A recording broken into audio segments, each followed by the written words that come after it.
July is a big month for the second Doctor fans. We have The Lost Story, Operation Werewolf, and Death World, but we also have the continuation of Beyond War Games with Conspiracy of Raven, and I'm joined by the biggest fan of this Beyond War Games saga, Luke. Am I? Well, you're a second Doctor fan, so I think, hopefully, this is your cup of tea. This is your, meat and potatoes. Hmm.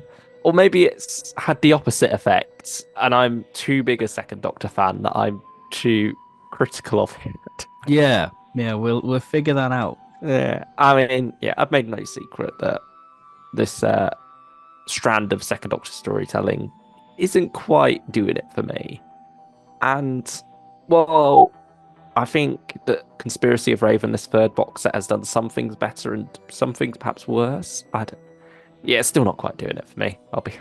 We'll put that out there. I mean, this isn't your favorite of the range either. Is it fair to No, say? no, I think this box set it lives or dies on the next box set because this box set in particular is setting up the pieces for Volume 4 Hmm. So yeah, and where we go. the whole box set is written by Nicholas Briggs and Mark Wright, who are also the producer and script editor of this range. And so, it's very much their vision coming to the forefront. This is where you get a bit more of the arc developing that's been teased over the past two box sets, Beyond War Games and James Robert McCrimmon. And while it is three separate stories, they are Kippers by Nicholas Briggs, Catastrophe Theory by Mark Wright, and The Vanishing Point by both of them. It's almost a six-parter, really, or perhaps even more than that, because it does end on a cliffhanger. And the way it builds up to that cliffhanger, it doesn't feel like the end of the story with a cliffhanger ending. It feels just like another cliffhanger in a way, a big cliffhanger.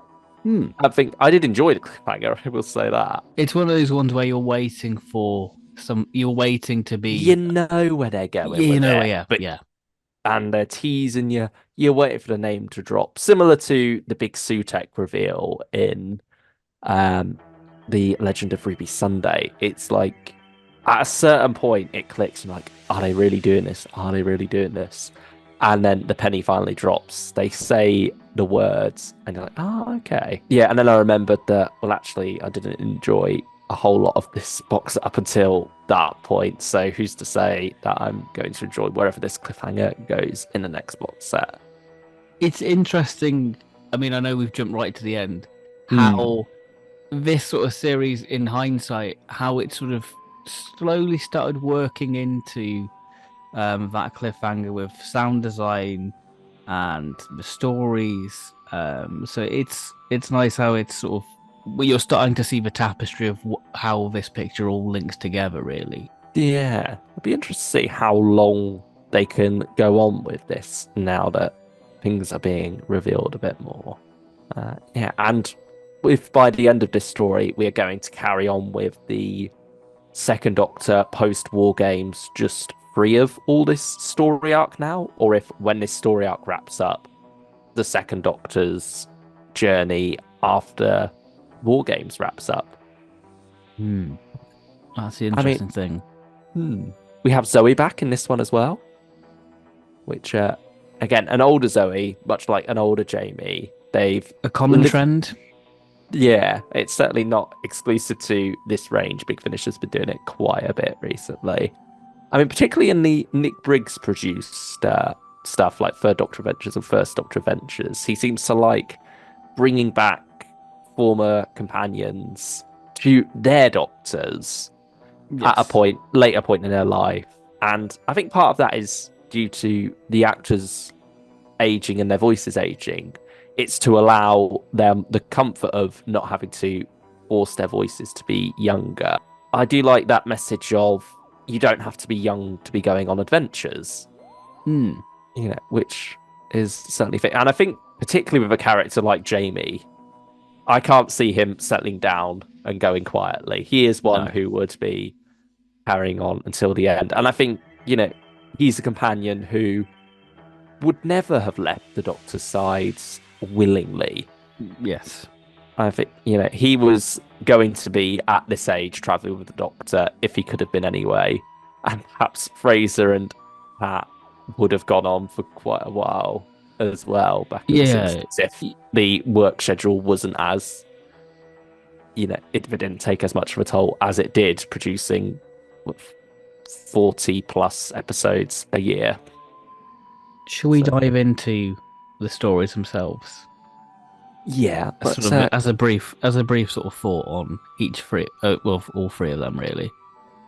I mean, yeah, it's going to be interesting because, as we say, they do weave into each other quite a bit. But I suppose they also somewhat stand alone as well. They've got their own impetus, I guess. Yeah, you can see that. So our first Got story something unique about them all. is Kippers, which you think is such a bizarre title, and these Kippers are the main baddie of the box set, really. Which I quite like the concept of, this unknowable alien race, this strange threat being called Kippers. Yeah, I think there's something that suits Patrick Troughton about it as well. it feels very sort of Is annual-esque in like the TV comics you'd see in like TV Countdown. It Hmm. feels like that. Yeah, and I like Nick Briggs's explanation for why he went for Kippers on the extras as well. So yeah, but the story itself, it's even though it's only a two-parter, half hour each, or less than that actually, it did drag on quite a bit for me.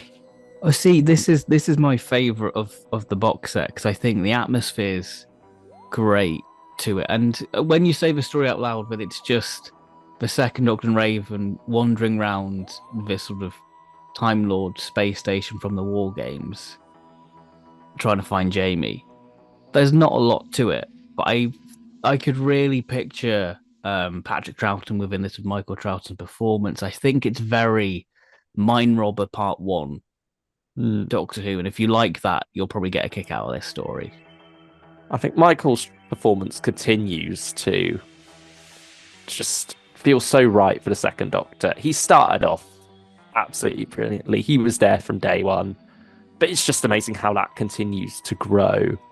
And I think you can very much visualize the all the little things that Pat did I in think with Michael's this performance. one in particular, with sort of a little remarks about Raven and chuckling because Raven doesn't have all the answers, even though she's trying to make it seem like she does, and just Mm. poking fun at her. Like, yeah, you can really picture that sort of smile and glee he would have, clapping his hands, going, "Oh, you really don't know, do you?" Mm. Yeah, I mean, speaking of Raven as well, she's certainly taken the spotlight in this set, as the title would suggest. It is Conspiracy of Raven. And, I did find myself liking Raven more in this box set. She's a character who I haven't quite been taken with in the first two, but here she's on the back foot a lot more. She doesn't know quite what's going on. She's found out that she herself has been deceived, caught up in this conspiracy. And throughout the box set, I did find myself taking to her a bit more, Hmm. which certainly surprised me. So I will give that to this box set's credit. Yeah, How about? I enjoyed that we got a little bit more to her, other than she's just this CIA agent who's sort of making the Doctor do these missions. Because I think that was basically her character for the two box sets. This gives us a little bit more to her, and but she's not got everything under control. She's trying to, be a swan gracefully swimming, but underneath she's panicking that, oh my god, I don't know what I'm doing, but I've got to keep the power somehow. So I like that there's sort of a power struggle there with Raven. Yeah, and particularly in the second and third stories, you do get to see that a lot more. You get to see a more vulnerable side to her and her admitting that, she's a bit out of her depth, perhaps. Yeah, Hmm. I think catastrophe theory, I love the concept of that in the title. It's based on the idea of chaos theory, but on a more universal scale. The idea that tiny events ripple out and create bigger events. I think that's quite a neat concept that they're playing with there. I just don't think it quite comes across as well in the box set. Because certainly that carries on quite neatly into the Vanishing Point. But yeah, Yeah, Chaos Catastrophe Theory itself is just a bit of a run around through different locations. It is the return of Zoe, though. those are some Which, nice moments, but it feels hmm, quite understated, Zoe's return. funny, by the time we get to the end of this box set, it doesn't feel like this is that Zoe's just come back. It feels like she's been round a while, which you could say is a compliment, but I don't, something about it doesn't feel right. It feels like, oh, okay, you're back. Let's get straight back into it. No, it feels like something more should be done there, and certainly something is done in the Vanishing Point. But yeah, it just feels like it's too soon for her to just dive right back in. I think with Jamie, I could understand it a bit more because it suits his character. And also with Zoe, she's just sort of dropped in and then there she is. Let's get on with it. Vanishing Point, it felt very Flux like, but you've got this sort of space station observing time. You've even got a species like in Flux, like the Morai, from like Once Upon Time. I thought, oh, are we getting these in this? But no, it's a completely different species with a similar name within it. I liked the Vanishing Point stuff by the time we actually got to the Vanishing Point.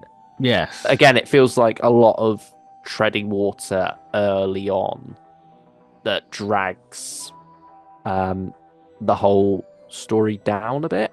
Mhm. Yeah. And I mean, the way they get to the Vanishing Point as well sort of felt a bit out of nowhere, Mm. like contrived within the plot, sadly. But yeah, maybe the whole box set would be a bit stronger if it was just one 4-part story. Yes, I can see that. The- 'cause- Yeah, because as it is, it all feels like certain parts are rushed and certain parts just drag on a bit too much. Like, there's a lot of hopping around to different locations, but none of them really get explored enough. You've not really got enough going on in them to make them interesting. There's things that work. Mainly the character stuff works. It's just the overarching plot at the moment that just isn't really doing it for me in this one. Yes. Nothing stands out to me in this box set on a plot level. It's all just occasional nice character beats, brilliant performances. Yeah, I'm very mixed. Yeah, like I say, this box it all depends on the direction we go next. Hmm. Because I had a good time with it. I don't think it's my favorite of the three box sets we've had. Me, because there are parts of it I enjoy concept wise. It's just while listening, I find myself drifting, find myself watch checking, thinking, right, when are we gonna be done with this? Can I be finished with this episode now? Which is, yeah, Which it's is not a wrong nice because experience. we've Yeah. waited a year to continue this Beyond War Games series, and we're possibly getting two more box sets now.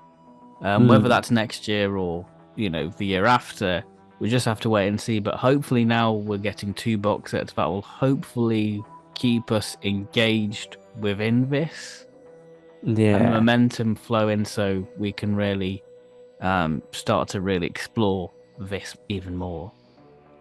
Yeah. Fingers crossed. Because I do want to enjoy these box sets. But don't But worry, July we've got Operation Werewolf, so I mm, think it's I'm easy. covered as a second Doctor fan. Yeah, you've got something there, so all's not No, lost. no. And I mean, it does soften the blow of these second Doctor Adventures box sets, knowing that there are some really, well, it's not out yet. I could hate it, but it seems to be more what I want from a second Doctor box set at the very least.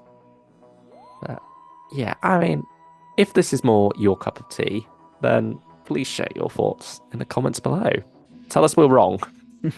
you, you're more than welcome to that, or tell us we're right if you agree. Tell us what's not working about the second Doctor Adventures for you if, like us, you're a bit on the fence about them.